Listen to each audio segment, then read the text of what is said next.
तो कहते हैं हाँ, लेकिन आपका मेरा जो आदेश है कि आपको विवाह करना होगा तो आप विवाह कीजिए और मैं आपके यहाँ स्वयं जन्म लूंगा कदम जी के रूप में, कपिल देव जी के रूप में। तो मैं खुद स्वयं आऊंगा और आप फिर उसके बाद संन्यास ग्रहण करना, आप वन गमन कर लेना और उसके बाद आपको मेरी पद की प्राप्ति आ जाएगी, मेरे मतलब जो धाम है उसमें आपको पद प्राप्ति हो जाएगी। और जो देवहूति जी होंगी उनको ज्ञान देंगे कपिल देव, यानी कि मैं सांख्या वेद का जो है वो करूंगा, प्रसाद करूंगा, इसके लिए मैं यहाँ पर जन्म लूंगा तुम्हारे घर।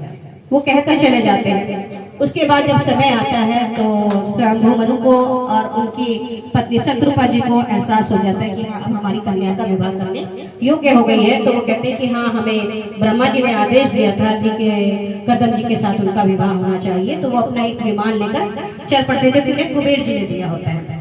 विमान स्वर्ण रहित तो होता है, चारों ओर उसमें मणि और मूंगे मतलब जितने भी दिव्य रत्न होते हैं वो सभी लगे होते हैं उसके अंदर। तो सभी लगे होते हैं तो उसके अंदर फिर वो क्या होता है कि उसकी में बैठकर शत्रुपा जी और देवहूति जी वो दोनों आते हैं, तीनों आते हैं। जैसे ही वहां पहुंचते हैं कदम जी जो है वो उनको जानते तो है कि मेरे पास सिर्फ यही आए हैं। तो उठते हैं, उनको सम्मान पूर्वक अर्घ्य वगैरह देकर उनको स्थान देते हैं। देवहूति जी नहीं बैठती हैं, स्थान नहीं लेती है। तो कदम ऋषि जो है वो समझ जाते हैं कि हाँ मेरे योग्य ही है कन्या, ये प्रभु ने सही कहा था। फिर वो उनको कहते हैं कि आप इतने महान राजा आप आए हैं, आप ही के कारण हम तपस्या कर सकते हैं आराम से। तो आपकी ही छत्र छाया में हम रहते हैं और आप हमसे मिलने आए हैं, कोई कार्य है आपको जो आप हमसे मिलने आए हैं? तो स्वयं को मनु जी और शत्रुपा जी प्रणाम करते हैं, खड़े हो जाते हैं और उनके चरण स्पर्श करके कहते हैं कि प्रभु हम आपको अपनी कन्या सौंपने आए हैं, आप इस लायक समझें कि हमारी कन्या आपके लायक बन पाए, आप उन पे कृपा कीजिए। तो कदम जी कहते हैं ठीक है, लेकिन मेरी एक शर्त होगी। तो कहते हैं बताइए क्या होगी?